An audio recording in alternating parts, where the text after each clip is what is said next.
Hello student, स्वागत है आप लोगों का आपके अपने चैनल यूपी परीक्षा पे। और मैं राकेश कुमार, आपका केमिस्ट्री टीचर, एक बार फिर नए लेक्चर के साथ हाजिर हूं।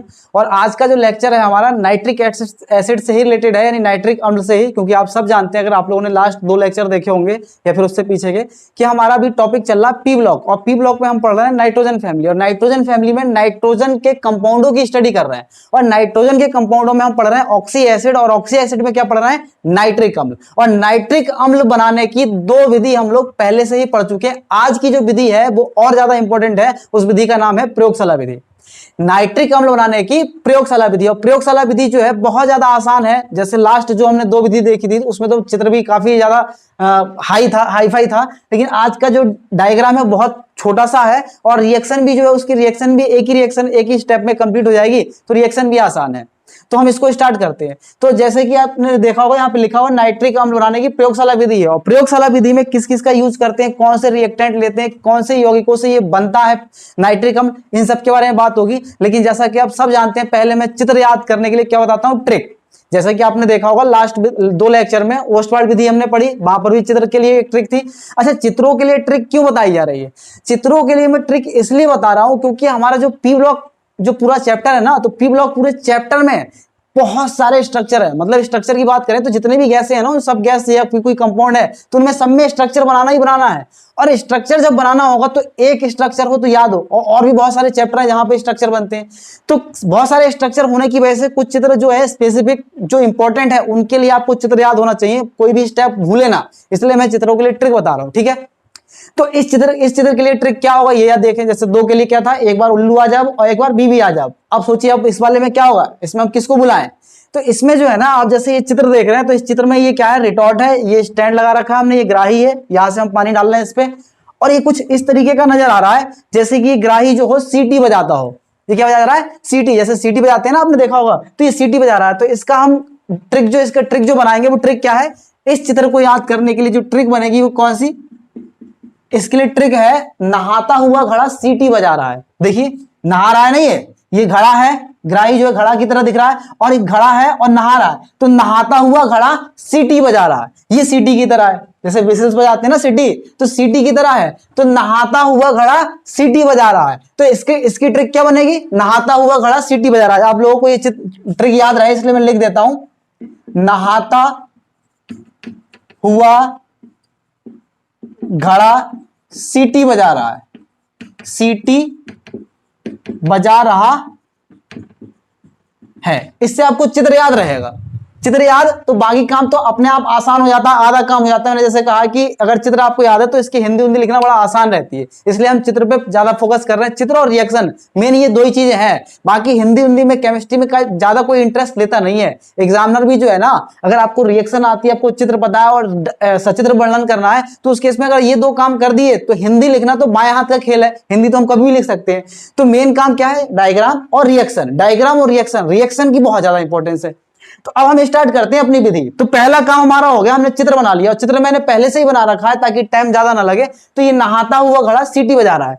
इसमें हम सबसे पहले करते क्या है वो आपको पता होना चाहिए। कंपाउंड कौन कौन से लेते हैं, किन यौगिकों से नाइट्रिक एसिड बनेगा, इसके बारे में बात करेंगे। तो नाइट्रिक एसिड अगर आप बनाना हो तो सोडियम नाइट्रेट, आप सोडियम नाइट्रेट या पोटेशियम नाइट्रेट, इनमें से कोई भी कंपाउंड ले सकते हैं और उसकी क्रिया कंसंट्रेट H2SO4 के साथ करा दी है। जो H2SO4 है ना, सांद्र सल्फ्यूरिक एसिड के साथ अगर हम इसकी रिएक्शन करा दें, किसकी? पोटेशियम नाइट्रेट की या सोडियम नाइट्रेट की, तो जो कंपाउंड बनेगा वो क्या बनेगा? नाइट्रिक अम्ल। अगर मैं इस रिटॉर्ट में क्या क्या भर लूं, इस रिटॉर्ट के अंदर अगर हम क्या ले लें, KNO3 और H2SO4 यानी सल्फ्यूरिक अम्ल H2SO4, इन दोनों को लेकर पोटेशियम नाइट्रेट। आप पोटेशियम नाइट्रेट की जगह पे सोडियम नाइट्रेट भी ले सकते हैं, लेकिन पोटेशियम नाइट्रेट मैंने यहां पे लिया। पोटेशियम नाइट्रेट और H2SO4 के मिश्रण को दोनों को इस रिटॉर्ट में, फ्लास्क में लेकर अगर नीचे से आग लगा दी जाए और नीचे से अगर इसको गर्म कर देंगे, तो गर्म करने से ये 2 जो मॉलिक्यूल है ना, ये दोनों मिलकर HNO3 की बास बनाते हैं। यहां पर ये दोनों, इन दोनों का आपस में क्या हो जाएगा, आप जानते हैं, ये दोनों आपस में क्या करेंगे? रिएक्ट करके इनको जैसे ही एनर्जी देंगे ना, तो एनर्जी मिलने से ये फुदकेंगे और फुदक के जो है टूट जाएंगे। मतलब इनकी ब्रेकिंग हो जाएगी, और ब्रेकिंग के बाद जो ये कुछ नया कंपाउंड बनाते हैं जो ज्यादा स्टेबल हो। तो HNO3 बनेगा, HNO3 की बाष्प बनेगी। अब HNO3 बाष्प की फॉर्म में हमें नहीं चाहिए, हमें लिक्विड फॉर्म में चाहिए, तो हम HNO3 की बाष्प को कहां ले जाएंगे, ग्राही में, जल से किए गए ठंडे ग्राही में एकत्रित कर लेंगे। तो यहां ऊपर से जल डालना है और यहां से HNO3 की बाष्प आएगी, और जैसे इस पे ठंडा जल डालेंगे तो इस HNO3 की बाष्प को ठंड लगेगी, और ठंड लगने की वजह से पास आ जाएंगे, और पास आने की वजह से क्या हो जाएगा, ये लिक्विड फॉर्म में एकत्रित कर लिया जाएगा, और यहां से इसको हम निकाल लेंगे। तो HNO3 बनाने की जो विधि है कंप्लीट हो गई। बस आपको रिएक्शन लिखना है। तो विधि कैसे लिखेंगे, इसका अगर हम सिद्धांत की बात करें, क्या है एप्लीकेशन, पहले सबसे स्टार्टिंग कि जब पोटेशियम नाइट्रेट और H2SO4 सांद्र H2SO4 की क्रिया कराते हैं या गर्म किया जाता है, इनके मिश्रण को गर्म करते हैं, तो क्या बनता है, पोटेशियम HNO3 यानी नाइट्रिक अम्ल की बाष्प बनती है, HNO3 की बाष्प बनती है, जिसको क्या करते हैं, जिसको जल से ठंडे किए गए ग्राही में एकत्रित कर लिया जाता है, और यहां पर HNO3 जो हमें किस फॉर्म में मिलेगा, लिक्विड फॉर्म में। तो यहां HNO3 एकत्रित हो जाएगा, और इसके अंदर क्या होगा, HNO3 होगा, नाइट्रिक अम्ल। अब आप कहेंगे रिएक्शन, तो मैं रिएक्शन लिख देता हूं। रिएक्शन लिखने के लिए पहले इसको हमें मिटाना होगा, और एक को लाने के लिए दूसरे को हटाना है। तो यहां हम रिएक्शन किसकी करा है, पोटेशियम नाइट्रेट KNO3, और इसकी रिएक्शन किससे, H2SO4 से, सल्फ्यूरिक अम्ल से, इसकी क्रिया करा दे रहा हूं, ठीक है। तो हमें क्या मिलेगा, यहां पर HNO3 मिलेगा, लेकिन HNO3 तो मिलेगा, लेकिन मैं आपसे कह रहा हूं अगर H2SO4 को मैं इस तरीके से लिख लूं तो आप लोग बुरा तो नहीं मानेंगे। H2SO4 को मैंने HHSO4 लिख लिया, HHSO4। तो HHSO4 जब लिखेंगे तो यहां का NO3 और इधर का H ये आपस में रिएक्ट कर लेंगे, ठीक है। वैसे अगर मैं बताऊं ये तरीका तो गलत है, जैसे अगर पोटेशियम नाइट्रेट को हम तोड़ें तो ये K प्लस और NO3 माइनस में टूटेगा, और H2SO4 का आयनाइजेशन करेंगे तो ये H प्लस और HSO4 माइनस में टूटेगा। तो आप जानते हैं प्लस वाला किससे रिएक्ट करता है, माइनस से, और माइनस वाला किससे, प्लस से। तो H प्लस और NO3 मिलकर क्या बना लेंगे, HNO3। यहां क्या बन जाएगा, HNO3।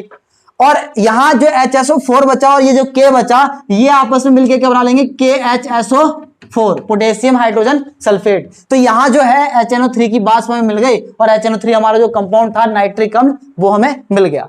ये विधि यहीं तक है, ज्यादा इसमें लंबा चौड़ा कुछ नहीं कि हिंदी बहुत लिखना है, प्रयोगशाला है, लैब मेथड है, छोटी सी विधि है, चित्र याद रहे आपको। रिएक्शन जो है बड़ा आसान सी है, आप पोटेशियम नाइट्रेट की जगह सोडियम नाइट्रेट दे सकते हो, लेकिन इस चित्र के याद करने के लिए ट्रिक क्या है, नहाता हुआ घड़ा सीटी बजा रहा है, नहाता हुआ घड़ा सीटी बजा रहा है, तो सीटी बजा रहा है, ठीक है, चित्र याद रहेगा। रिएक्शन बहुत आसान है, बाकी हिंदी लिखना क्या, हिंदी लिखना बाएं हाथ का खेल है। क्या करते हैं, जब पोटेशियम नाइट्रेट और H2SO4 के मिश्रण को गर्म किया जाता है तो हमें क्या मिलता है, HNO3 की बाष्प मिलती है, और जिसको हम क्या करते हैं, जल से ठंडे किए गए ग्राही में एकत्रित कर लेते हैं, और यहां HNO3 जो है द्रवित हो जाएगी, और यहां से HNO3 को निकाल लेंगे।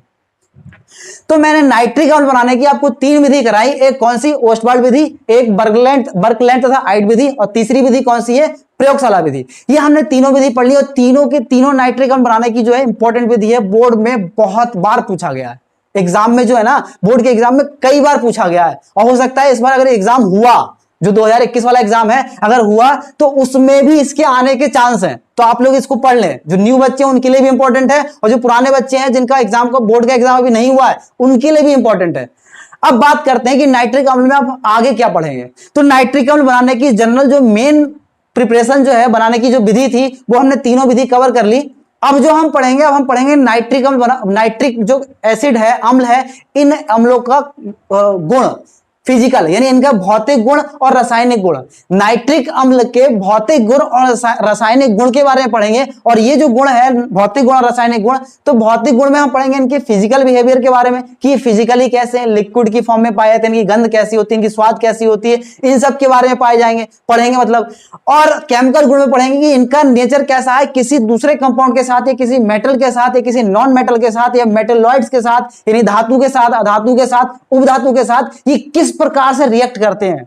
अच्छा, पढ़ना क्यों है इनकी रिएक्शन, हम रिएक्शन इसलिए पढ़ते हैं ताकि इसका कोई यूज है हमारी लाइफ में। अगर इसकी क्रिया किसी दूसरे कंपाउंड के साथ कराएंगे तो कोई ऐसा कंपाउंड मिलेगा जो हमारे काम का होगा, तो इसलिए इनकी केमिकल प्रॉपर्टी पढ़ना है। फिजिकल प्रॉपर्टी इसलिए पढ़ना है कि इनकी फिजिकल नेचर के बारे में पता हो, कि कितने टेम्परेचर पे किस फॉर्म में पाया जाएगा, लिक्विड में कब रहेगा, गैस में कब होगा, ठोस में कब होगा, इसके अंदर स्मेल कैसी है, इसको खाने से कोई मर तो ना जाएगा, यानी पॉइजनस तो नहीं है, अगर हमारे स्किन पे इसको डाला जाए तो कोई प्रॉब्लम तो नहीं होगी। मतलब बहुत सारे एक्सपर्ट जज इसकी प्रॉपर्टी होंगी, उन सब प्रॉपर्टी को स्टडी करना है। लेकिन ये जो भौतिक गुण और रासायनिक गुण जो हम पढ़ेंगे, वो भौतिक और रासायनिक गुण दोनों के दोनों हम कौन सी क्लास में पढ़ेंगे, नेक्स्ट लेक्चर में पढ़ेंगे। नेक्स्ट लेक्चर जो हमारा होगा नाइट्रिक एसिड का ही होगा, लेकिन नाइट्रिक एसिड में हम क्या पढ़ने वाले हैं, नाइट्रिक एसिड में मैं आपको पढ़ाऊंगा भौतिक गुण और रासायनिक गुण। हम एक लेक्चर उसके लिए स्पेशल रखेंगे, केमिकल प्रॉपर्टी भी कराएंगे उसी में ही, और उसी में फिजिकल प्रॉपर्टी भी कराएंगे। केमिकल प्रॉपर्टी में इसकी रासायनिक गुण जितने भी होते हैं, यानी किसी कंपाउंड के साथ रिएक्शन कैसे करेगा,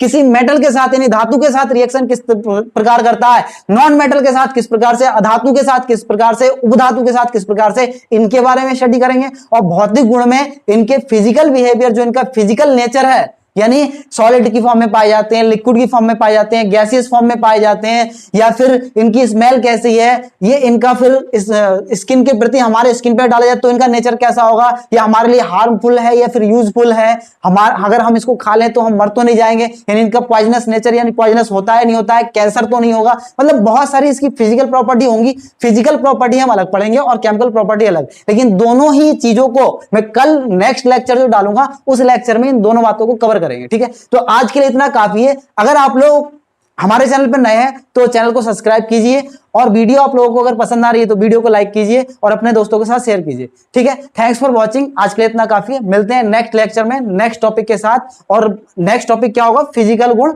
और केमिकल प्रॉपर्टी। फिजिकल यानी भौतिक गुण और रासायनिक गुण, इन दोनों के बारे में पढ़ेंगे, ठीक है।